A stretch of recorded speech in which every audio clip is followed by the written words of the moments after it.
എല്ലാവർക്കും പുതിയൊരു വീഡിയോയിലേക്ക് സ്വാഗതം. ഇന്നത്തെ വീഡിയോ ഒരു വർക്കിംഗ് ഡേയിലെ കുറച്ചധികം വിശേഷങ്ങളാണ്. അപ്പോൾ ഈ ഒരു കഴിഞ്ഞ വീക്കെൻഡ് ഞങ്ങൾ ഒരു സ്റ്റേക്കേഷനൊക്കെ പോയിട്ടുണ്ടായിരുന്നു. അപ്പോൾ അതുകൊണ്ട് നമ്മുടെ സ്ഥിരം മീൽ പ്ലാനിങ് അങ്ങനത്തെ ഒരു കാര്യങ്ങളും വീക്കെൻഡ് ചെയ്യാൻ പറ്റിയില്ല. സ്റ്റേക്കേഷൻ്റെ കുറച്ച് വിശേഷങ്ങൾ ഈ വീഡിയോയുടെ അവസാനം ഇൻക്ലൂഡ് ചെയ്യാം. ഇത് മൺഡേ മോർണിംഗ് ആണ്. അപ്പോൾ ഞാൻ ജിം വർക്കൗട്ടൊക്കെ കഴിഞ്ഞിട്ട് ഒരു ക്വിക്ക് ഷോപ്പിങ്ങിന് വേണ്ടിയിട്ട് കോൾസിലും പിന്നെ ഇതിനോട് ചേർന്ന് തന്നെ ഒരു വെജിറ്റബിൾ ഷോപ്പൊക്കെ ഉണ്ട്. അവിടെയായിട്ട് കുറച്ച് സാധനങ്ങൾ മേടിക്കണം. ഇന്നത്തെ ഗ്രോസറി ഷോപ്പിംഗ് നമുക്ക് ഒരുമിച്ചങ്ങ് ചെയ്താലോ? അപ്പോൾ ഞാൻ എപ്പോഴും മേടിക്കുന്ന എൻ്റെ കുറച്ച് ഫേവറേറ്റ് ഐറ്റംസ്, കുറച്ച് ടിപ്സ്, അതൊക്കെയാണ് ഇന്നത്തെ വീഡിയോയിൽ മെയിനായിട്ട് ഷെയർ ചെയ്യുന്നത്. പിന്നെ ഒരു 1-2 റെസിപ്പീസും ഉണ്ട് കേട്ടോ. അപ്പോൾ മൺഡേ മോർണിംഗ് ആയതുകൊണ്ട് തന്നെ കോൾസ് ഇത്രയും ശാന്തമായി കണ്ടിട്ട് ഒരുപാട് നാളായി. ഞാൻ ഈ പറയും പോലെ വീക്കെൻഡ്സിലാണ് വരാറ്, പക്ഷേ രാവിലെ വരാനായിട്ട് നോക്കും. രാവിലെ വരുവാണെങ്കിൽ കുറച്ച് തിരക്ക് കുറവാണ്. പക്ഷേ എൻ്റെ ഒരു അഭിപ്രായത്തിൽ നമുക്ക് സമയമുണ്ടെങ്കിൽ വീക്ക് ഡേയ്സ് ആണ് ഏറ്റവും നല്ലത്. നല്ല തിരക്കുറവും ഉണ്ടാവും. പിന്നെ നല്ല ഡീൽസ് ഉള്ളതും വീക്ക് ഡേയ്സിലാണ്. വെനസ്ഡേ ഒക്കെ നല്ല ദിവസമാണ്. ഓരോ സ്ഥലത്തും ഓരോ ഷോപ്പിലും ചില സ്പെസിഫിക് ഡേയ്സിൽ നല്ല ഡിസ്കൗണ്ട് ഉണ്ടാവും. ഒരു ഡിസ്കൗണ്ടും ഇല്ലാത്തത് വീക്കെൻഡ്സിലാണ്. അതുപോലെ നല്ല തിരക്കുമായിരിക്കും. ഫ്രൂട്ട്സ് ഒക്കെ മേടിക്കുമ്പം എപ്പോഴും സീസണൽ ഫ്രൂട്ട്സ് മേടിക്കുക. വില കുറവായിരിക്കും, നല്ല ക്വാളിറ്റി ഉണ്ടാവും. ഞാൻ എപ്പോഴും എന്താണോ സീസണലായിട്ടുള്ളത് അതാണ് കൂടുതലും മേടിക്കുക. അല്ലാത്തത് കുറച്ച് മേ ബി നമുക്കിങ്ങനെ ഭയങ്കര ആഗ്രഹമൊക്കെ ഉണ്ടെങ്കിൽ മേടിക്കും, അത്രയേ ഉള്ളൂ കേട്ടോ. അപ്പോൾ ഗ്രേപ്സൊക്കെ ഇപ്പോൾ സീസണിലുള്ള ഫ്രൂട്ട്സാണ്, അത് മേടിച്ചു. പിന്നെ ഈ ഒരു ആൻറ്റിബയോട്ടിക് ഫ്രീ ചിക്കൻ ബ്രസ്റ്റോ തൈസോ അതൊക്കെയാണ് മേടിക്കാറുള്ളത്. അപ്പോൾ ഇന്ന് ചിക്കൻ ബ്രസ്റ്റാണ്. നമുക്ക് കുറച്ച് ഫ്രീസറിലുണ്ട്. അപ്പോൾ ഞാനൊരു ചെറിയ പാക്കറ്റ് എടുത്തുള്ളൂ. പിന്നെ ഇത് ബ്രെഡിൻ്റെ അയിലാണ്. നമ്മുടെ ഗോ ടു ബ്രെഡ് എന്ന് പറയുന്നത് ഈ ഹെൽഗാസിൻ്റെ ഹോൾ മീൽ ബ്രെഡാണ്. വൈറ്റ് ബ്രെഡിനേക്കാളും ബെറ്ററാണ് ഹോൾ മീൽ എന്നാണല്ലോ പറയപ്പെടുന്നത്. അതുകൊണ്ട് മേടിക്കുന്നു. നല്ല സോഫ്റ്റാണ്. പിള്ളേർക്കൊക്കെ ആണെങ്കിൽ ലൈക്ക് നമ്മളെപ്പോഴും ഇതാ മേടിക്കാറ്, അതുകൊണ്ട് അവർ കൈൻഡ് ഓഫ് യൂസ്ഡ് ആണ്. പിന്നെ പാല് നമുക്കിതുപോലെ പാസ്ചറൈസ്ഡ് മിൽക്കാണ്. ഇത് ഒരു 2 ആഴ്ച വരെയൊക്കെ ഒട്ടും കേടാകാതെ ഇരിക്കും. അപ്പോൾ നമ്മളൊരു വീക്കിലോട്ടുള്ളത് 2-3 ക്യാൻ ഒരുമിച്ച് മേടിക്കാറാണ് പതിവ് കേട്ടോ. പലരും ചോദിക്കാറുണ്ട് വീഡിയോസിൽ കാണുമ്പോൾ ഇതെന്താ ഇത്രയധികം മിൽക്കൊക്കെ ഒരുമിച്ച് ഫ്രിഡ്ജിലിരിക്കുന്നതെന്ന്.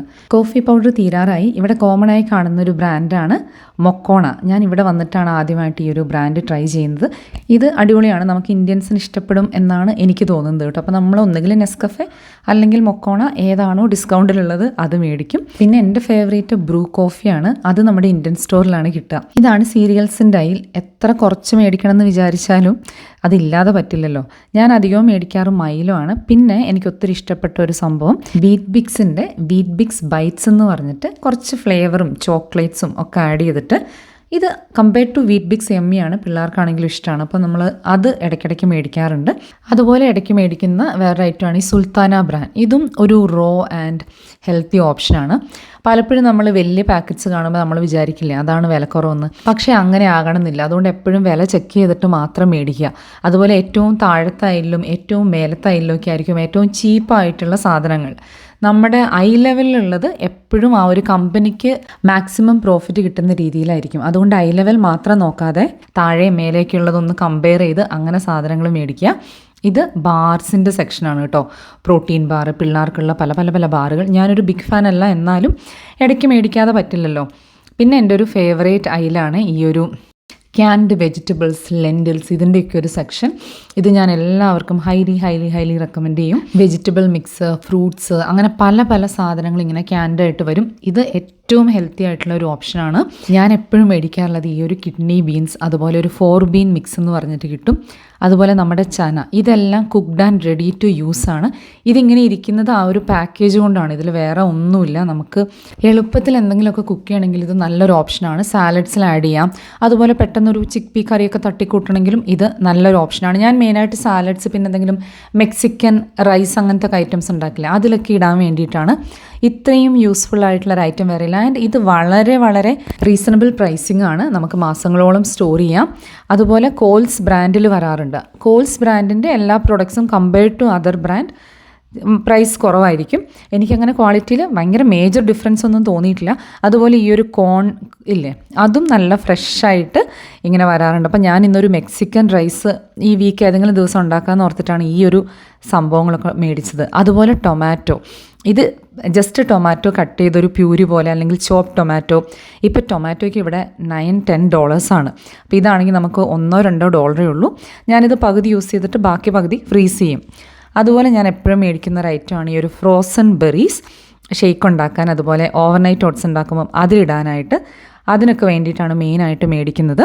അതുപോലെ എൻ്റെ മറ്റൊരു ഫേവറേറ്റ് ഐറ്റംസ് ആണ് ഫ്രോസൺ വെജീസ്. നമുക്ക് ഒരുവിധപ്പെട്ട വെജിറ്റബിൾസ് ഒക്കെ ഫ്രോസൺ ആയിട്ട് കിട്ടും. ഇതും എന്താ പറയുക, സച്ച് എ ലൈഫ് സേവർ. ഇപ്പോൾ പെട്ടെന്നൊരു പുലാവോ ഫ്രൈഡ് റൈസോ പാസ്റ്റയോ എന്തുണ്ടാക്കണമെങ്കിലും നമുക്ക് ഇങ്ങനത്തെ ഡിഫറെൻറ്റ് വെജിറ്റബിൾസിൻ്റെ 1-2 ഫ്രോസൺ പാക്കറ്റ്സ് ഉണ്ടെങ്കിൽ നമുക്ക് ഇഷ്ടമുള്ളതൊക്കെ മിക്സ് ചെയ്ത് ഉണ്ടാക്കാമല്ലോ. ഭയങ്കര എളുപ്പമാണ്. ആൻഡ് ഇത് അഗെയിൻ നമുക്ക് കുറേ നാളത്തേക്ക് നമുക്ക് നല്ല ഫ്രഷ് ആയിട്ട് ഫ്രീസറിൽ സ്റ്റോർ ചെയ്യാൻ പറ്റും. അതുപോലെ മക്കൾസിൻ്റെയൊക്കെ ഒരു ഫേവറേറ്റ് ആണ് ഈ ഒരു ബ്രാൻഡിൻ്റെ കുക്കീസ് ആൻഡ് ക്രീംസ്, ആ ഒരു ഫ്ലേവറിലുള്ള ഐസ്ക്രീം. ഇതും ഇടയ്ക്കിടെ ഹാഫ് പ്രൈസ് ഡിസ്കൗണ്ടിൽ വരാറുണ്ട് കേട്ടോ. അങ്ങനെ ഒരുവിധം സാധനങ്ങളൊക്കെ എടുത്തു. പിന്നെ നമുക്കൊരു എസെൻഷ്യൽസ് ആണല്ലോ ഈ ഒരു ക്ലിങ് റാപ്പ്, സിപ്ലോക്ക് ബാഗ്സ്, അങ്ങനത്തെ ഒക്കെ കാര്യങ്ങൾ നമുക്ക് ഫുഡ് സ്റ്റോർ ചെയ്യാനും റാപ്പ് ചെയ്യാനും ഒക്കെ ഒരുപാട് യൂസ്ഫുള്ളാണ്. റീയൂസബിൾ സിപ്ലോക്ക് ബാഗ്സും നല്ലൊരു ഓപ്ഷനാണ്. പിന്നെ കുറച്ച് സ്പെഗറ്റി വാങ്ങി. പിന്നെ എൻ്റെ ഒരു ഫേവറേറ്റ് സംഭവമാണ് ഈ ഒരു ഈസ്റ്റ്. ഞാൻ ഈ സെയിം ബ്രാൻഡാണ് ഇവിടെ വന്നപ്പോൾ തൊട്ട് മേടിക്കുന്നത്.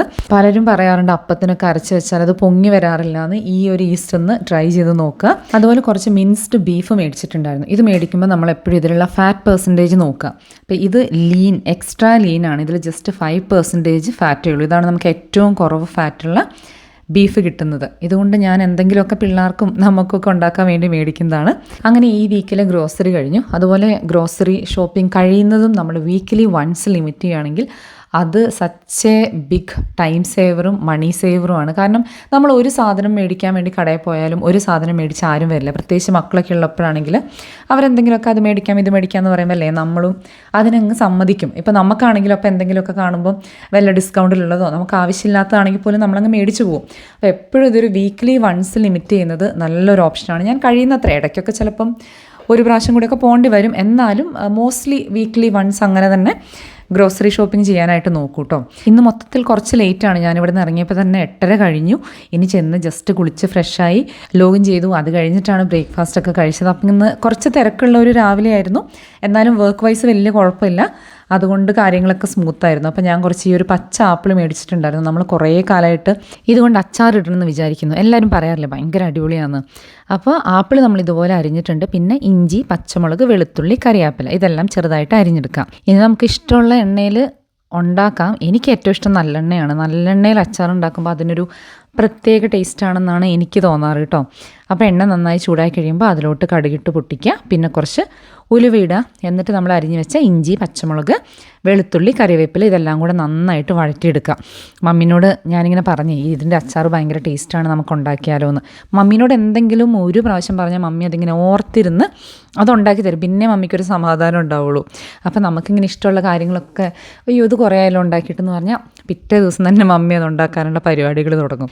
ഇത് നന്നായി വഴറ്റിയെടുത്ത് കഴിയുമ്പോൾ അതിലോട്ട് കുറച്ച് മഞ്ഞൾപ്പൊടി, കാശ്മീരി മുളക് പൊടി, കുറച്ച് സാധാരണ എരിവുള്ള മുളക് പൊടി ഇത് മൂന്നും കൂടി ഇട്ടിട്ട് നന്നായിട്ട് അതിൻ്റെ പച്ചമണം മാറുന്നവരെ ഒന്ന് ഫ്രൈ ചെയ്തെടുക്കുക. ഇനി ഇതിലോട്ട് നമ്മൾ അരിഞ്ഞു വെച്ച പച്ച ആപ്പിൾ ഉണ്ടല്ലോ അത് ആഡ് ചെയ്ത് നന്നായിട്ട് മിക്സ് ചെയ്യുക. ആവശ്യത്തിന് ഉപ്പ് ചേർക്കുക. എന്നിട്ട് എല്ലാം കൂടെ നന്നായിട്ട് മിക്സ് ചെയ്യുക. അതിനുശേഷം കുറച്ച് വിനാഗിരി ആഡ് ചെയ്യുക. വീണ്ടും എല്ലാം കൂടെ നന്നായിട്ട് മിക്സ് ചെയ്യുക. ഉപ്പുണ്ടോ എന്ന് നോക്കുക. ഇത്രയേ ഉള്ളൂ. ഇതൊരു ഫ്യൂ മിനിറ്റ്സ് ഒന്ന് കുക്ക് ചെയ്തിട്ട് നമുക്കങ്ങ് ഓഫ് ചെയ്യാം. അയ്യോ ഒരു രക്ഷയില്ല. അടിപൊളി അച്ചാറാണ്. എനിക്കിത് പറയുമ്പോൾ വായിൽ വെള്ളം വരും. അത്രയും ടേസ്റ്റിയാണ്. ഇതുവരെ ട്രൈ ചെയ്യാത്തൊരു മസ്റ്റ് ട്രൈ ആണ് കേട്ടോ. അച്ചാർ ഇഷ്ടപ്പെടുന്നവരാണെങ്കിൽ നിങ്ങൾക്ക് ഡെഫിനറ്റ്ലി ഇഷ്ടപ്പെടും. വൈകുന്നേരം ഒരു 5 മണിയൊക്കെ കഴിഞ്ഞപ്പോൾ ലോഗ് ഓഫ് ചെയ്തു. കുറച്ച് ക്ലീനിങ്ങും അടുക്കിപ്പറക്കലും.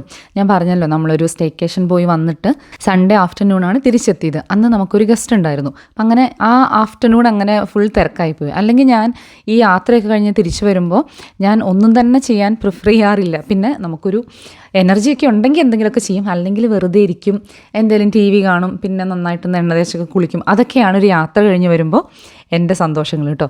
അപ്പോൾ അതൊന്നും നടക്കാതിരുന്നൊരു സൺഡേ ആയിരുന്നു.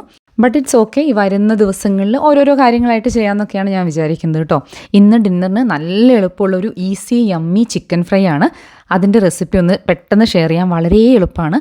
കുറച്ച് മഞ്ഞൾപ്പൊടി, കുറച്ച് മുളക് പൊടി, കുറച്ച് മല്ലിപ്പൊടി, പിന്നെ തൈര് തന്നെ ആഡ് ചെയ്യണം. പിന്നെ ആവശ്യത്തിന് ഉപ്പ്. ഇതെല്ലാം കൂടെ നന്നായിട്ടൊന്ന് മിക്സ് ചെയ്യുക. നമ്മൾ ഈ ചിക്കനിലൊക്കെ മസാല ആഡ് ചെയ്യുമ്പോഴേ നമ്മൾ ഈ ചിക്കനിലോട്ട് പല പല പൊടികൾ ഇങ്ങനെ വെതറുന്നതിന് പകരം നമ്മൾ സ്പൈസസ് എല്ലാം ഇതുപോലെ ആദ്യം തന്നെ മിക്സ് ചെയ്യുക. എന്നിട്ട് ചിക്കൻ അതിലോട്ടിട്ട് മിക്സ് ചെയ്ത് കഴിഞ്ഞാൽ അത് വളരെ എളുപ്പത്തിൽ നമുക്ക് മാരിനേറ്റ് ചെയ്തെടുക്കാൻ പറ്റും. അല്ലെങ്കിൽ ചില പൊടികൾ അവിടെ ഇവിടേക്ക് ഇങ്ങനെ പിടിച്ചിരിക്കില്ലേ. അതുകൊണ്ട് ഞാനിപ്പോൾ എപ്പോഴും ഇതുപോലെ മാരിനേഡ് ആദ്യം പ്രിപ്പയർ ചെയ്തിട്ട് അതിലോട്ട് ചിക്കൻ ആഡ് ചെയ്യും. ഇത് ചിക്കൻ ബ്രസ്റ്റ് ആണ്. ഞാൻ ഇതുപോലെ കുറച്ച് കട്ടി കുറഞ്ഞ് നീളത്തിൽ കട്ട് ചെയ്തെടുത്തിട്ടുണ്ട്. ഈ മാരിനേഡിലോട്ട് ഈ ചിക്കൻ ബ്രസ്റ്റ് ആഡ് ചെയ്തിട്ട് നന്നായിട്ടൊന്ന് മാരിനേറ്റ് ചെയ്തിട്ട് ഒരു 30 മിനിറ്റ്സ് ഒക്കെ വെച്ചാൽ മതി. ഞാൻ ഈ ചിക്കൻ ബ്രസ്റ്റ് പല രീതിയിലും ട്രൈ ചെയ്തിട്ടാണ് ഞാൻ അവസാനം ഈ ഒരു മെത്തേഡ് ഓഫ് കുക്കിങ്ങിൽ എത്തിച്ചേർന്നത്. കാരണം ഈ ചിക്കൻ ബ്രസ്റ്റ് പൊതുവേ നമ്മൾ കുക്ക് ചെയ്യുമ്പോൾ കുറച്ച് എന്താ പറയുക, ഒരു ച്യൂയി അത്ര സോഫ്റ്റായിട്ട് വരാറില്ലല്ലോ. അപ്പം ഞാൻ ഈ ഒരു രീതിക്ക് ഫ്രൈ ചെയ്യുമ്പോൾ നല്ല അടിപൊളിയാണ്, യമ്മിയാണ്, നല്ല ജ്യൂസിയാണ്, നമുക്ക് നല്ല എൻജോയ് ചെയ്ത് കഴിക്കാൻ പറ്റുന്ന ചിക്കൻ ഫ്രൈ ആണ് കേട്ടോ. വളരെ കുറച്ച് ഓയിലാണ് ഞാൻ ആഡ് ചെയ്യുന്നത്, ഒരു 1 ടീസ്പൂണൊക്കെ ആയിരിക്കും. ഇത് നോൺ സ്റ്റിക്ക് ഫ്രൈയിങ് പാനിൽ ഉണ്ടാക്കുക, അല്ലെങ്കിൽ ഇങ്ങനെ പറ്റി പിടിക്കാനൊക്കെ സാധ്യതയുണ്ട്, കാരണം നമ്മൾ വളരെ കുറച്ച് എണ്ണ ആഡ് ചെയ്യുന്നുള്ളൂ. ഇനി ഈ പാൻ നന്നായിട്ട് എണ്ണയൊക്കെ നന്നായി ചൂടായി കഴിയുമ്പോൾ നമ്മൾ മീൻ വറുക്കാൻ വെക്കില്ലേ, അതുപോലെ ഇതുപോലെ ഇങ്ങനെ അടുക്കി വെച്ചിട്ട് ഈ ചിക്കൻ ഫ്രൈ ചെയ്തെടുക്കുക. ഇതിൽ കുറച്ച് കറി ലീവ്സും കൂടി ആഡ് ചെയ്തായിരുന്നു കേട്ടോ, ഞാൻ അവസാനം പറയാൻ വിട്ടുപോയി. കറി ലീവ്സും കൂടി ആഡ് ചെയ്യുമ്പോൾ നല്ലൊരു ഫ്ലേവറാണ്. അപ്പോൾ നല്ല ചൂടായ പാനിലോട്ട് നമ്മൾ ഇതുപോലെ ചിക്കൻ ബ്രസ്റ്റ് ഇട്ട് കൊടുക്കുക. അപ്പോൾ നമ്മൾ ഈ തിൻ സ്ലൈസായിട്ട് കട്ട് ചെയ്യുക. നല്ല ചൂടായ പാനിൽ ഇത് അത്യാവശ്യം ഹൈ ടെമ്പറേച്ചറിൽ തന്നെ കുക്ക് ചെയ്തെടുക്കുക. അതാണ് ഇതിൻ്റെ ഒരു കീ എന്നാണ് എനിക്ക് മനസ്സിലായത്. ഇപ്പോൾ ഞാൻ കുറച്ച് പ്രാവശ്യമായി ഈ ഒരു രീതിക്ക് ട്രൈ ചെയ്യുന്നു. ആൻഡ് പിള്ളേർക്കാണെങ്കിലും ഇതിപ്പോൾ നല്ല ഇഷ്ടമാണ്. അല്ലെങ്കിൽ ചിക്കൻ ബ്രസ്റ്റ് ഇങ്ങനെ ഒരു രസമില്ല എന്ന് പറഞ്ഞിട്ട് അവർക്ക് അങ്ങനെ വലിയ ഇഷ്ടമൊന്നുമല്ല, കഴിക്കുമെന്ന് ചോദിച്ചാൽ കഴിക്കും, അങ്ങനെയാണ്. അപ്പോൾ ഞാനിതുപോലെ 2 ട്രിപ്പായിട്ടാണ് ഫ്രൈ ചെയ്തെടുത്തത്. അപ്പോൾ ഇത് ഹൈ ഫ്ലെയിമിൽ തന്നെയാണ്. അപ്പോൾ ഇതിൽ നിന്ന് അധികം വെള്ളമൊന്നും വരില്ല. നമ്മളൊരു 4-5 മിനിറ്റൊക്കെ വെക്കുമ്പോൾ ഇതിൻ്റെ അടിഭാഗം ഇങ്ങനെ ചെറുതായിട്ട് മൊരിഞ്ഞ് വരും കേട്ടോ. അങ്ങനെ മൊരിഞ്ഞ് വരുമ്പോൾ നമ്മളിത് തിരിച്ചിട്ട് കൊടുക്കുക. കണ്ടോ, ഇനി വീണ്ടും അനദർ 3-4 മിനിറ്റ്സ് കുക്ക് ചെയ്യുമ്പോഴത്തേക്കും ഇതിൻ്റെ മറുപുറവും ഇതുപോലെ നല്ല മൊരിഞ്ഞ് വരും. പക്ഷേ ഇതിങ്ങനെ ഭയങ്കര ഡ്രൈ ആയിട്ടല്ല, നല്ല ജ്യൂസി യമ്മി ആയിട്ടാണ് ഈ ഒരു ചിക്കൻ വരിക. ഈ ചിക്കൻ ഇങ്ങനെ തന്നെ കഴിക്കാൻ അടിപൊളിയാണ്. അല്ലെങ്കിൽ നമുക്ക് റാപ്പൊക്കെ ഉണ്ടാക്കുമ്പോൾ അതിൻ്റെ ഉള്ളിൽ ഫില്ലിംഗ് ആയിട്ട് യൂസ് ചെയ്യാം. ഞാൻ ഫ്രൈഡ് റൈസ് ഒക്കെ ഉണ്ടാക്കുമ്പോൾ ഇതൊക്കെ കട്ട് ചെയ്തിട്ട് കൊടുക്കും, അല്ലെങ്കിൽ പാസ്ത ഉണ്ടാക്കുമ്പോഴോ അങ്ങനെ ചിക്കൻ എവിടെയൊക്കെ വേണോ അതിനൊക്കെ ഞാനിത് ആഡ് ചെയ്യും. ഇത് നമുക്ക് ഇതുപോലെ ഫ്രൈ ചെയ്തിട്ട് ഇതിൻ്റെ ചൂട് മാറി കഴിയുമ്പോൾ നമുക്കൊരു ക്ലിംഗ് റാപ്പ് കൊണ്ട് റാപ്പ് ചെയ്ത് നമുക്ക് ഫ്രിഡ്ജിൽ ഒരു 3-4 ദിവസം നല്ല ഫ്രഷായിട്ട് കീപ്പ് ചെയ്യാം, ഒരു പ്രശ്നവും ഇല്ല. ചിക്കൻ ബ്രസ്റ്റ് പല രീതിയിൽ കുക്ക് ചെയ്തിട്ടും ഇഷ്ടപ്പെടാത്തവരാണെങ്കിൽ ഈ ഒരു റെസിപ്പി ഒന്ന് ട്രൈ ചെയ്ത് നോക്കുക, എന്നിട്ട് എങ്ങനെയുണ്ടെന്ന് പറയണം കേട്ടോ. ഇതൊക്കെയാണ് ഇന്നത്തെ വിശേഷങ്ങൾ. ഇനി ഞാൻ നമ്മുടെ സ്റ്റേക്കേഷൻ്റെ കുറച്ച് വിശേഷങ്ങൾ പെട്ടെന്ന് ഷെയർ ചെയ്യാം. നമ്മളിങ്ങനെ എന്തെങ്കിലുമൊക്കെ യാത്ര പ്ലാൻ ചെയ്യുമ്പോൾ ഞാൻ എപ്പോഴും വിചാരിക്കും അതിൽ ഏറ്റവും രസമുള്ളൊരു ഫേസ് എന്ന് പറയുന്നത് നമ്മൾ അതിനുവേണ്ടി ഇങ്ങനെ വെയിറ്റ് ചെയ്യുന്നതാണ്. അപ്പോൾ മമ്മി വന്നിട്ടുള്ളത് കൊണ്ട് എല്ലാ വീക്കെൻഡും ഞങ്ങൾ എന്തെങ്കിലുമൊക്കെ കാര്യങ്ങൾ പ്ലാൻ ചെയ്തിട്ടുണ്ട്. എല്ലാ ശനിയും ഞായറും ചെറിയ യാത്രകളാണെങ്കിലും ഞങ്ങൾ 1-2 പ്രാവശ്യം സിറ്റിയിൽ പോയി, പിന്നെ ഇവിടെ ചുറ്റുവട്ടത്തൊക്കെ ചെറിയ ചെറിയ കറക്കങ്ങൾ. അപ്പോൾ ചുമ്മാ ഒരു 2 ഡേയ്സ് എവിടെയെങ്കിലും ഒന്ന് പോയി നിൽക്കാമെന്ന് ഓർത്തിട്ട് നമ്മൾ ബെൻഡിഗോ അടുത്താണ് നമ്മുടെ അക്കോമഡേഷൻ ബുക്ക് ചെയ്തിട്ടുള്ളത് കേട്ടോ. അപ്പോൾ ഞങ്ങളിങ്ങനെ യാത്ര പോകുമ്പോൾ എപ്പോഴും, ഇപ്പം ഞാൻ മാത്രം ഉള്ളപ്പോഴാണെങ്കിലും എനിക്കാണെങ്കിലും എന്തെങ്കിലുമൊക്കെ ഇങ്ങനെ നമ്മൾ ഉണ്ടാക്കിക്കൊണ്ട് പോകുമ്പോൾ എനിക്കതൊരു രസമാണ്. എൻ്റെ ഒരു യാത്രയുടെ ഒരു ഭാഗമാണ് എന്തെങ്കിലുമൊക്കെ ഉണ്ടാക്കുക എന്നുള്ളത്. വെട്ടുകേക്കോ നെയ്യപ്പോ അങ്ങനെ എന്തെങ്കിലുമൊക്കെ കേട്ടോ. അപ്പം ഈ പ്രാവശ്യം നമ്മൾ വെട്ടുകേക്ക് ഉണ്ടാക്കാമെന്ന് വിചാരിച്ചു. ഇങ്ങനത്തെ സ്പെഷ്യൽ കുക്കിംഗ് ഒക്കെ എനിക്കും ഇഷ്ടമാണ് കേട്ടോ. പ്രത്യേകിച്ച് അത് എവിടെയെങ്കിലും പോകാൻ വേണ്ടിയൊക്കെ ആണെങ്കിൽ ഒന്നുകൂടി ഇഷ്ടമാണ്. അപ്പോൾ ഞങ്ങൾ 2 പേരും കൂടെ വെട്ടുകേക്കൊക്കെ ഉണ്ടാക്കി. പിന്നെ നമ്മളിങ്ങനെ ചെറിയ സ്റ്റേക്കേഷനൊക്കെ പോകുമ്പോൾ എപ്പോഴും എന്തെങ്കിലുമൊക്കെ ഉണ്ടാക്കിക്കൊണ്ട് പോകും. കുറച്ച് സാമൺ കറി വെക്കാൻ ഓർത്തു. ഇത് ഞാൻ ആദ്യമായിട്ടാണ് കോൾസ്ലി ഒരു ഫ്രോസൺ, ഞാൻ ഇതുവരെ കണ്ടിട്ടില്ല, ഇപ്പോൾ വന്നതാണോ ഞാൻ കാണാത്താണോ എന്നറിയില്ല. എനിക്ക് നല്ല ഇഷ്ടപ്പെട്ടു. നല്ല ഒരു വേസ്റ്റും ഇല്ല. അവർ കറക്റ്റായിട്ട് ഇതുപോലെ പാക്ക് ചെയ്തിട്ട് നല്ല അടിപൊളി സാധനമാണ്. അപ്പോൾ അത് കട്ട് ചെയ്തെടുക്കാനൊക്കെ നല്ല എളുപ്പമല്ലേ. നമ്മളൊരു Airbnb അക്കോമഡേഷനാണ് ബുക്ക് ചെയ്തിട്ടുള്ളത്. അപ്പോൾ നമുക്ക് കുക്ക് ചെയ്യാനൊക്കെയുള്ള എല്ലാ സൗകര്യങ്ങളും ഉണ്ട്. അപ്പോൾ അങ്ങനെയുള്ളപ്പോൾ നമ്മളെപ്പോഴും ഡിന്നർ എന്തെങ്കിലും കുക്ക് ചെയ്യും. ഇപ്പോൾ ഒരു ദിവസത്തേക്കൊക്കെ ആണെങ്കിൽ നമ്മൾ എന്തെങ്കിലുമൊക്കെ റെഡി ടു ഗ്രിൽ അല്ലെങ്കിൽ എളുപ്പത്തിലുണ്ടാക്കാൻ പറ്റുന്ന എന്തെങ്കിലുമൊക്കെ ഐറ്റംസ് റെഡിയാക്കി അങ്ങനെയാണ് പോകാറ് കേട്ടോ. അപ്പം ഞാൻ വിചാരിച്ചു നമുക്ക് ഒരു ദിവസം വൈകുന്നേരം ചോറും മീൻകറിയും മോരുകറിയും തോരനും അങ്ങനെ ആക്കാമെന്ന്. ചോറ് അവിടെ ചെന്നിട്ടുണ്ടാക്കിയാൽ മതി, മീൻകറിയും മോരുകറിയും തോരനും ഉണ്ടാക്കിക്കൊണ്ട് പോകാമെന്ന് വിചാരിച്ചു. അപ്പം ഞാനങ്ങനെ മീനൊക്കെ കട്ട് ചെയ്ത് കൊടുത്തു. മമ്മി നല്ല മീൻകറിയൊക്കെ ഉണ്ടാക്കി. പിന്നെ ഞാൻ കറികളൊക്കെ ഒരു ചെറിയ പോർഷൻ എക്സ്ട്രാ എടുത്ത് വെക്കുന്നുണ്ട്. കാരണം നമ്മൾ തിരിച്ച് വന്നു കഴിയുമ്പോൾ നമുക്ക് ഒരു നേരത്തേക്കുള്ള ഫുഡിന് വേണ്ടിയിട്ട്. പിള്ളേർ മിക്കവാറും വരുന്ന വഴി എന്തെങ്കിലുമൊക്കെ കഴിക്കും. എന്നാലും എനിക്കിങ്ങനെ വീട്ടിൽ വന്ന് കുറച്ച് ചോറും കറിയൊക്കെ കഴിക്കാനാണ് ഏറ്റവും ഇഷ്ടമുള്ളത് കേട്ടോ. അപ്പോൾ അങ്ങനെ നമ്മളെല്ലാം സെറ്റായി. നമ്മൾ ഫ്രൈഡേ ഈവനിങ് ആണ് പോകുന്നത്. ഒരു 5:36 മണിയായി നമ്മൾ ഇറങ്ങിയപ്പോഴത്തേക്കും. അന്നേരം നല്ല രസമാണ് ഇപ്പോൾ വൈകുന്നേരം ഇങ്ങനെ സ്കൈ കാണാനായിട്ട്. എല്ലാ ദിവസവും തന്നെ ഭയങ്കര കളർഫുള്ളാണ്. അപ്പോൾ നല്ല ഒരു എൻജോയബിൾ ഡ്രൈവായിരുന്നു. നമ്മൾ ബെൻഡിഗോ അടുത്ത് ടറാഡെയിൽ എന്ന് പറഞ്ഞ സ്ഥലത്താണ് നമ്മുടെ അക്കോമഡേഷൻ ബുക്ക് ചെയ്തിട്ടുള്ളത്. നമ്മുടെ ഒരു ഫാമിലി ഫ്രണ്ട് അവരും കൂടി ഉണ്ടായിരുന്നു കൂടെ. അപ്പം പിള്ളേർക്കൊക്കെ ആണെങ്കിലും കമ്പനി ഉണ്ട്. അപ്പോൾ ഈ പറയും പോലെ എവിടെയെങ്കിലും പോകുമ്പോൾ ആരെങ്കിലും ഒരു കമ്പനി ഉണ്ടെങ്കിൽ അത് ഇരട്ടി സന്തോഷമാണ്. കാരണം നമുക്കും മക്കൾസിനൊക്കെ ഒരു കമ്പനി കൂടിയാണല്ലോ. അപ്പം ഞങ്ങൾ കുറച്ച് ഫുഡൊക്കെ റെഡിയാക്കിക്കൊണ്ട് വന്നിട്ടുണ്ടായിരുന്നു.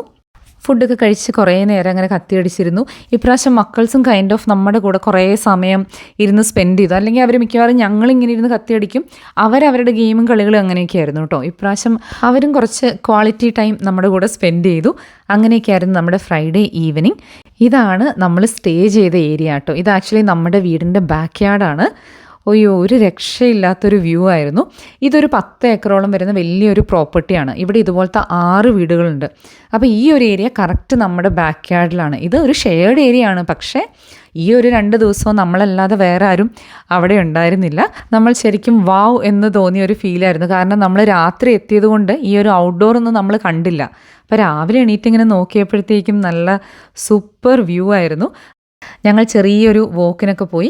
ഇത് അത്യാവശ്യം വലിയൊരു പ്രോപ്പർട്ടിയാണ്. അപ്പോൾ ഇങ്ങനെ നമുക്ക് ചുമ്മാ കാഴ്ചകൾ കണ്ട് നടക്കാനൊക്കെ അത്യാവശ്യം ഒരു സ്ഥലം ഉണ്ടായിരുന്നു. നമ്മൾ ഈ ഒരു വിന്യാർഡിൻ്റെ ഉള്ളിൽ കൂടെയൊക്കെ അങ്ങനെ പോയി. പിന്നെ ഇവിടെ തന്നെ ചെറിയൊരു പ്ലേ ഗ്രൗണ്ടും ഗെയിംസ് റൂമും ഒക്കെ ഉണ്ടായിരുന്നു. നമ്മൾ ഒരിക്കലും വിചാരിച്ചില്ല ഇത്രയും ഒരു അടിപൊളി സെറ്റപ്പ് ആയിരിക്കുമെന്ന്. അത്യാവശ്യം ഒരു നല്ല റീസണബിൾ പ്രൈസിങ്ങും ആയിരുന്നു. ടെറാഡെയിൽ ഹൗസ് എന്നാണ് ഈ ഒരു അക്കോമഡേഷൻ്റെ പേര്. എയർബിഎൻബിയിൽ സെർച്ച് ചെയ്ത് നോക്കിയാൽ നിങ്ങൾക്ക് കാണാനായിട്ട് പറ്റും. ഇൻട്രസ്റ്റ് ഉള്ളവർ നോക്കുക കേട്ടോ. എനിക്ക് ഒത്തിരി ഇഷ്ടപ്പെട്ടു, അതുകൊണ്ട് ഞാൻ ഡീറ്റെയിൽസ് ഷെയർ ചെയ്തതാണ് കേട്ടോ. അപ്പോൾ ഞങ്ങൾ രാവിലെ ചുമ്മാ ഒരു കറക്കമൊക്കെ കഴിഞ്ഞ് പിന്നെ ഞങ്ങൾ റെഡിയായി കുറച്ച് ഫോട്ടോസൊക്കെ എടുക്കാൻ വേണ്ടി വന്നതാണ്. നമുക്ക് സത്യം പറഞ്ഞാൽ ഈ ഒരു സ്ഥലം തന്നെ ഒത്തിരി ഇഷ്ടപ്പെട്ടു. ഇവിടെ അങ്ങനെ ചുമ്മാ ചില്ലായിരിക്കാൻ തോന്നും, അത്രയും നല്ല ഭംഗിയുള്ളൊരു സ്ഥലമായിരുന്നു. പിന്നെ ഈ ഒരു അക്കോമഡേഷൻ്റെ കൂടെ തന്നെ നമുക്ക് വലിയൊരു ഗെയിം റൂമൊക്കെ ഉണ്ടായിരുന്നു. അപ്പോൾ മക്കൾസ് രാവിലെ എണീറ്റ് ഫുഡ് അടിച്ച് ഡ്രസ്സൊക്കെ മാറ്റി നേരെ ഇങ്ങോട്ട് പോന്നു. ഇവർക്കും ഇത് ഒത്തിരി ഇഷ്ടപ്പെട്ടു. അവർ കുറേ സമയം ഇവിടെ സ്പെൻഡ് ചെയ്തു. അങ്ങനെ നമ്മുടെ അക്കോമഡേഷനൊക്കെ എക്സ്പ്ലോർ ചെയ്തിട്ട് നമ്മളിനി പോകുന്നത് ബെൻഡിഗോ സിറ്റിയിലോട്ടാണ്. നമുക്ക് ഈ ടെറാഡയിൽ നിന്ന് ഏകദേശം ഒരു 30 മിനിറ്റ്സ് ഡ്രൈവാണ്. അങ്ങനെ പ്രത്യേകിച്ച് പ്ലാനൊന്നുമില്ല, ചുമ്മാ ചില്ലായിട്ട് അതിൽ കുറച്ച് നേരം നടക്കുക, ഫുഡൊക്കെ കഴിക്കുക, എന്നിട്ട് തിരിച്ച് വന്ന് വീണ്ടും നമ്മൾ താമസിക്കുന്ന സ്ഥലത്ത് റിലാക്സ് ചെയ്യുക. അതാണ് നമ്മുടെ പരിപാടി. ബെൻഡിഗോ നല്ല ബ്യൂട്ടിഫുൾ ആയിട്ടുള്ള ഒരു ചെറിയ സിറ്റിയാണ്. നമുക്ക് ഏകദേശം മെൽബണിൻ്റെ സബർബ്സിലൊക്കെ ഉള്ളവർക്ക് ഒരു 1.5 to 2 മണിക്കൂർ ഡ്രൈവാണ്. ഒരു 1 ഡേ ഒക്കെ സ്പെൻഡ് ചെയ്യാൻ അടിപൊളി സ്ഥലമാണ്. അപ്പോൾ നമ്മൾ പോകുന്ന വഴി ഈ ഒരു സേക്രഡ് ഹാർട്ട് ചേർച്ച് കണ്ടിട്ട് ഇവിടെ നിർത്തിയതാണ്. എനിക്കറിയില്ലായിരുന്നു ഇങ്ങനൊരു പള്ളിയെക്കുറിച്ച്. അതിൻ്റെ ഒരു വലുപ്പവും ആർക്കിടെക്ചറും ഒക്കെ കണ്ട് എന്താ പറയുക, നമ്മൾ ട്രൂലി അമേസ്ഡ്. പക്ഷേ മാസ് ടൈം ഒന്നും അല്ലാത്തത് കൊണ്ട് നമുക്കതിൻ്റെ ഉള്ളിലൊന്നും കയറാൻ പറ്റിയില്ല. ഡെഫിനറ്റ്ലി മാസ് ടൈമൊക്കെ നോക്കി ഒരു ദിവസം എന്താണെങ്കിലും വരണം. അത് കഴിഞ്ഞ് നമ്മൾ പോയത് റോസാലിൻഡ് പാർക്കിലോട്ടാണ്. ഇതിനോട് ചേർന്ന് തന്നെയാണ്. ബെൻഡിഗോ ഒരു ചെറിയ സിറ്റിയാണ്, നല്ല രസമുള്ളൊരു പാർക്കാണ്. നമുക്ക് ചുമ്മാ പിക്നിക്കിനോ ചുമ്മാ നടക്കാനോ ചുമ്മാ ഇരുന്ന് കത്തിയടിക്കാനോ ഒക്കെ നല്ല രസമുള്ളൊരു calm quiet full of greenery അങ്ങനത്തെ ഒരു പാർക്കാണ്. അപ്പോൾ നമ്മൾ കുറച്ച് നേരം അതിലേക്ക് ഇറങ്ങി നടന്ന് കത്തിയടിച്ച് അതൊക്കെ ആയപ്പോഴത്തേക്കും എല്ലാവർക്കും വിശന്നു. നമ്മൾ ഗ്രിൽഡിൽ നിന്നും ബർഗർ മേടിക്കാൻ ഓർത്തു. ഇവിടുത്തെ ബർഗർ നല്ല അടിപൊളിയാണ് കേട്ടോ. എന്ന് വെച്ചാൽ നമ്മുടെ സാധാരണ മക്ഡി ഹംഗ്രീനേക്കാളൊക്കെ സൂപ്പറാണ്. കുറച്ച് നല്ല വെറൈറ്റി ബർഗേഴ്സൊക്കെ ഉണ്ട്. എനിക്ക് പക്ഷേ അവരുടെ ആ ഒരു സിഗ്നേച്ചർ ബർഗർ ഉണ്ടല്ലോ, അതാണ് ഏറ്റവും ഇഷ്ടം. നമ്മൾ ബർഗർ മേടിച്ചിട്ട് ലേക്ക് വീറൂണ എന്ന് പറഞ്ഞിട്ട് ഇവിടെ അടുത്ത് തന്നെയുള്ളൊരു ലേക്കാണ്. ഹാർഡ്ലി ഒരു 2 മിനിറ്റ്സ് ഡ്രൈവ്. എഗെയിൻ നല്ല രസമുള്ളൊരു സ്ഥലം, കുറേ പിക്നിക് സ്പോട്ടൊക്കെ ആയിട്ട് നമ്മളങ്ങനെ ലേക്ക് സൈഡിലിരുന്ന് ഫുഡൊക്കെ എൻജോയ് ചെയ്ത് കഴിച്ച് ആ ലേക്കിന് ചുറ്റും ഒരു വോക്കിന് ഇറങ്ങിയതാണ്. എനിക്ക് തോന്നുന്നു ഒരു 1.5-2 കിലോമീറ്ററൊക്കെ ആയിരിക്കണം. ഒരു 20-25 മിനിറ്റ്സ് നല്ലൊരു അടിപൊളി വോക്കായിരുന്നു. അതൊക്കെ കഴിഞ്ഞ് നമ്മളൊരു 3:30-4 ഒക്കെ ആയപ്പോഴത്തേക്കും തിരിച്ച് അക്കോമഡേഷനിലെത്തി. ഇവിടെ സ്പാ, സോന അങ്ങനത്തെ പരിപാടികളൊക്കെ ഉണ്ട്. അപ്പോൾ അതൊക്കെ എക്സ്പ്ലോർ ചെയ്യാൻ വേണ്ടിയിട്ട് നമ്മൾ കുറച്ച് നേരത്തെ തിരിച്ച് വന്നതാണ്. ഇത് റോക്ക് സോനയാണ്. അപ്പോൾ ഇതിലിരുന്ന് നല്ല പുഴുങ്ങിയെടുക്കുന്ന പോലത്തെ ഒരു സുഖമാണ്. ഇത് കഴിഞ്ഞ് കഴിയുമ്പോൾ നല്ലൊരു റിഫ്രഷിങ് ഫീലിംഗ് ആണ് കേട്ടോ. പിന്നെ നമ്മളെല്ലാവരും ഗെയിം റൂമിൽ പോയി കുറച്ച് ഗെയിംസൊക്കെ കളിച്ചു. പിന്നെ വൈകുന്നേരം ചോറും കറികളും ഒക്കെ കഴിച്ചു. അങ്ങനെയൊക്കെയായിരുന്നു നമ്മുടെ സാറ്റർഡേ ഈവനിങ്. ഇത് സൺഡേ മോർണിംഗ് ആണ്. ഇന്ന് കുറച്ച് കഴിയുമ്പോൾ നമുക്ക് ചെക്കൗട്ട് ചെയ്യണം. നമ്മുടെ ബ്രക്കി എന്ന് പറഞ്ഞാൽ സീരിയൽ, ബ്രെഡ്, ഓംലെറ്റ്. അതാണ് നമ്മുടെ ഒരു ഗോ ടു ബ്രേക്ക്ഫാസ്റ്റ് എന്ന് പറയുന്നത്. മക്കൾസിനാണെങ്കിലും സീരിയലും ബ്രെഡും ഒക്കെ ഉണ്ടെങ്കിൽ അവരും ഓക്കെയാണ്. അപ്പോൾ നമ്മളെപ്പോഴും രാവിലെ ഇങ്ങനെയാണ്. ഡിന്നർ വീട്ടിൽ നിന്ന് എന്തെങ്കിലുമൊക്കെ ഇങ്ങനെ തട്ടിക്കൂട്ടി കഴിക്കും, ലഞ്ച് പുറത്തുനിന്ന് കഴിക്കും. അതാണ് നമ്മൾ ട്രാവൽ ചെയ്യുമ്പോഴുള്ള നമ്മുടെ ഒരു പാറ്റേൺ എന്ന് പറയുന്നത് കേട്ടോ. നമ്മൾ ഓംലെറ്റ് കഴിച്ചു, കോഫി കുടിച്ച് നമ്മൾ വീണ്ടും നമ്മുടെ ബാക്ക് യാർഡിൽ കുറച്ച് ഫോട്ടോസൊക്കെ എടുക്കാൻ വേണ്ടി ഇറങ്ങിയതാണ് കേട്ടോ. ഇതാണ് നമ്മൾ നിന്ന വീട്. ഇത് 3 bedroom 2 bath kitchen living room അങ്ങനത്തെ ഒരു വീടാണ്. അപ്പോൾ നേരത്തെ നമ്മൾ കണ്ട കാഴ്ചകളൊക്കെ ഇതിൻ്റെ ബാക്ക് യാർഡാണ്. ഇതിൻ്റെ ഫ്രണ്ടിലാണെങ്കിലും ഒരുപാട് ഫ്രീ സ്പേസ് ഒക്കെ ഉള്ള നല്ലൊരു സ്ഥലമാണ്. ഞാൻ പെട്ടെന്ന് വീടൊന്ന് കാണിച്ചു തരാം. ഒത്തിരി പഴയ ഒരു കൺസ്ട്രക്ഷനാണ്, ഒരു വിൻറ്റേജ് സ്റ്റൈൽ വീടെന്നൊക്കെ പറയാം. അവിടുത്തെ കുറേ ഫേർണിച്ചേഴ്സൊക്കെ ആ ഒരു പഴയ രീതിക്കുള്ളതാണ്. അങ്ങനെ തന്നെ അവർ മെയിൻറ്റെയിൻ ചെയ്തിരിക്കുകയാണ്. കുറച്ച് പുതിയ ഫർണിച്ചേഴ്സും കാര്യങ്ങളൊക്കെ ഉണ്ട്. എന്നാലും മൊത്തത്തിലൊരു ഒത്തിരി പഴയ ഒരു വീട്ടിൽ ചെന്ന് കയറുന്ന ഒരു പ്രതീതിയാണ്. പക്ഷേ നല്ല സൗകര്യമുള്ളൊരു വീടായിരുന്നു. നമ്മൾ 3 ബെഡ്റൂം, അപ്പോൾ 2 ക്വീൻ ബെഡും പിന്നെ ഒരെണ്ണം കുറച്ചധികം ബെഡുകളുള്ള ഒരു റൂമും അങ്ങനെയായിരുന്നു. വീടിനേക്കാളും നമുക്ക് ഇഷ്ടപ്പെട്ടത് വീടിൻ്റെ ആ ഒരു സറൗണ്ടിങ്സ് ആണ്. ഒരുപാട് സ്ഥലവും ഫോൾ കളേഴ്സും എല്ലാം കൂടെ വളരെ റിലാക്സിങ് ആയിട്ടുള്ള ഒരു സ്റ്റേ ആയിരുന്നു. നമ്മൾ ശരിക്കും എൻജോയ് ചെയ്തു. അപ്പോൾ ഞാൻ ബാക്ക് യാർഡിൻ്റെ കുറച്ച് വീഡിയോസ് ജസ്റ്റ് ഷെയർ ചെയ്യുന്നുണ്ട്, താല്പര്യമുള്ളവർ കണ്ടു നോക്കുക. ഇന്നത്തെ വീഡിയോയിലെ വിശേഷങ്ങൾ ഇതൊക്കെയാണ്. നിങ്ങൾക്ക് വീഡിയോ ഇഷ്ടപ്പെട്ടു എന്ന് വിചാരിക്കുന്നു. വീഡിയോ ഇഷ്ടപ്പെട്ടാൽ ലൈക്ക് ചെയ്യാൻ മറക്കരുത്. ഇതുപോലത്തെ വീഡിയോസ് ഇഷ്ടമാണെങ്കിൽ ചാനൽ സബ്സ്ക്രൈബ് ചെയ്യുക. നമുക്ക് വീണ്ടും നല്ലൊരു വീഡിയോയിൽ കാണാം. അതുവരെ എല്ലാവർക്കും ബൈ, ടേക്ക് കെയർ.